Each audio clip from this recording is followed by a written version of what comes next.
All right, so here we go. 362. This is a carbureted model, but it's completely stock and extremely low hours. It's in very, very good shape. It's running a 20-inch 3/8 bar and chain. The chain is an Archer chain that's been sharpened up. Just a cleanup sharpened by me, and should cut just good, just fine. Let's go ahead and fire it up, let it warm up really good, and then test it out. Now, I know you're gonna be like, hey, it's not the same chain. It's also 7 cc's more. Oh, look at that. That's nice. I'm gonna go ahead and turn the heated handles on.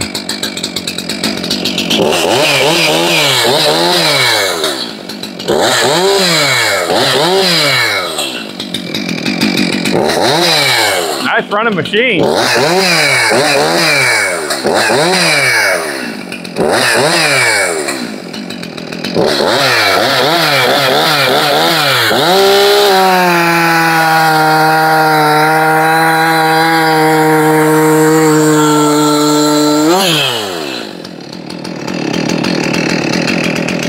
Damn, that's a nice machine.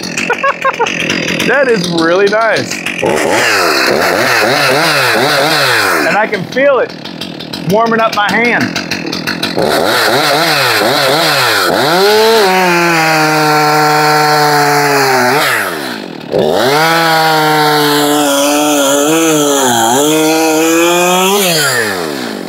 I thought I hit the screws, but I didn't. That was weird.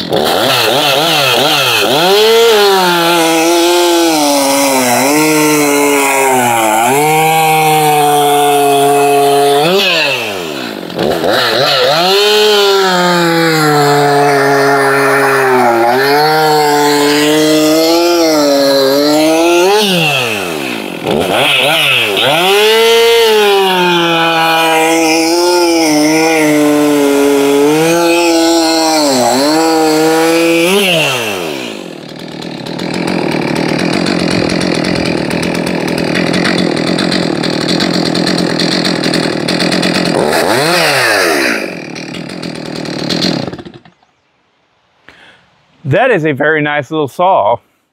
I've only ran one other 362, and I had similar thoughts on it. I was like, yeah, that's pretty good. It's pretty good, really. A lot of people bitch about these things, but I think it's only because, I guess from what I've been told, the early iterations of these things truly were kind of underpowered. But hell, this one, I think this is pretty early iteration as well. The number on it, oh, I can't read it. There we go. 172919214. 172919214. So it'd be interesting to know if any of you guys have the ability to find out what model year this actually came out. I'd love to know. But yeah, people talk about the 362 and it's like, nah, they just don't. A lot of people, from what I've seen, don't really care for it, but that thing ran great. That's a good saw. I like that. That ran really nice. That is a really excellent little work saw right there. And I dig it. Really makes me want to modify it. But I don't know what I'm going to do. Because why would I have this whenever I've got the 400? And damn thing's heavy too. I'm trying to figure that out. Why is it so heavy? I need to quit hitting that. I mean, my 400 feels lighter than this. But anyways, we'll see what it does against the old 353. Yeah.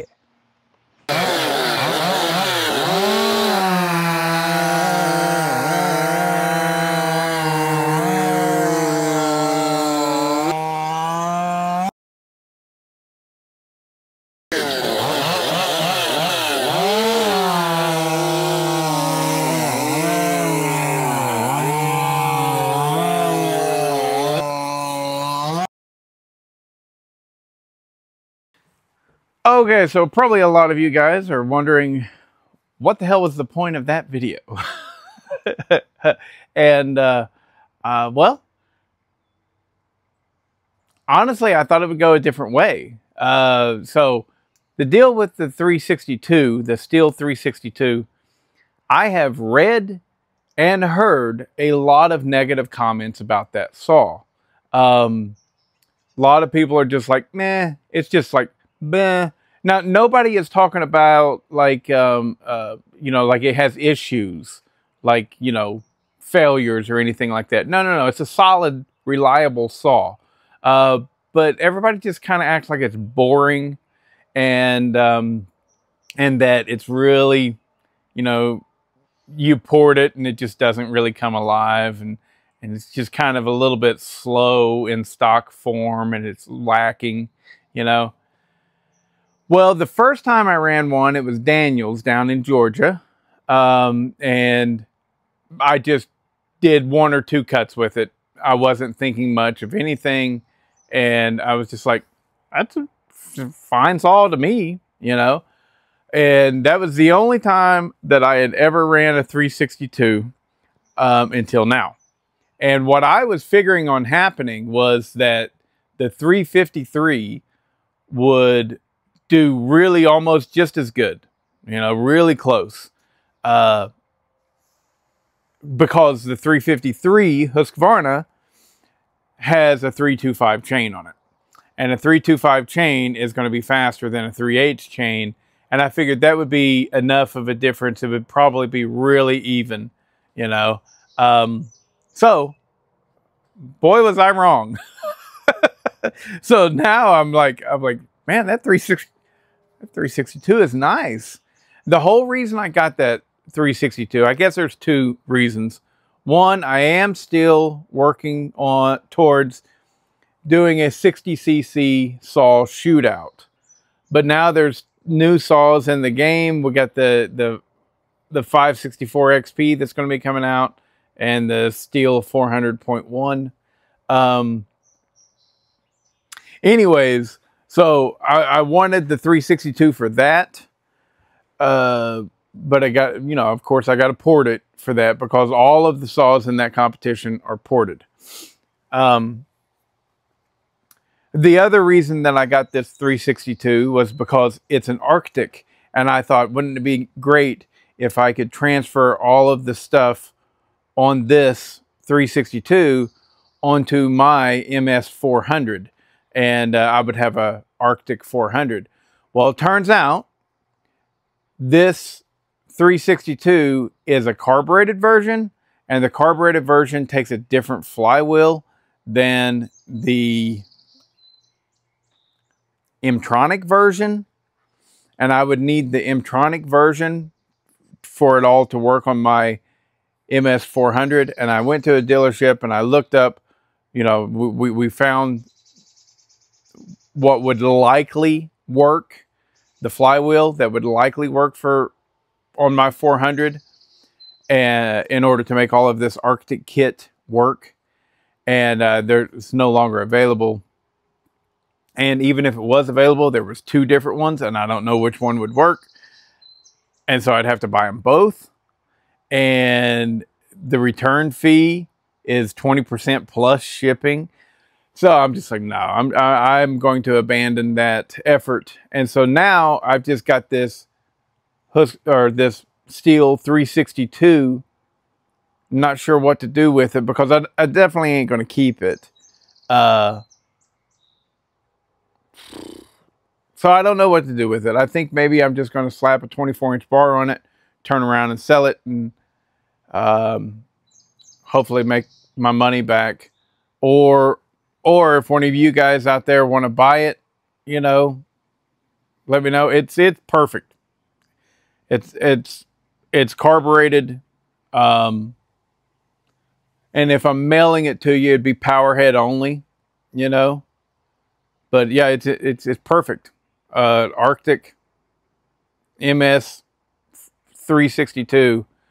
That's in just perfect condition. Very, very minimal use. It was only used for a guy's personal firewood, man, I bet you he just didn't cut much firewood. Just straight up. That thing's clean. And it's Arctic, and the Arctic does work. I did test that out and everything. So I don't know what to do with it. If you're interested, give me a holler. Send me an offer. You know, remember, it's a nice saw. You can't get any more at all. They don't make the Arctic. You know, you can't go buy a brand new one of these. And a brand new regular 362. All of them now are M-tronic. This one is still carbureted. Whatever. Anyways, I'll figure out something to do with it. And, but yeah, I'm definitely not going to keep it. I don't want it. So, you know, anywho. But yeah, the thing's strong. It's a nice saw. And people that talk bad about it, I'm just like, dude, that thing runs great. That feels really good. So that's a really good running and cutting saw. So I don't know why so many people don't like it. There we go. All right. Later.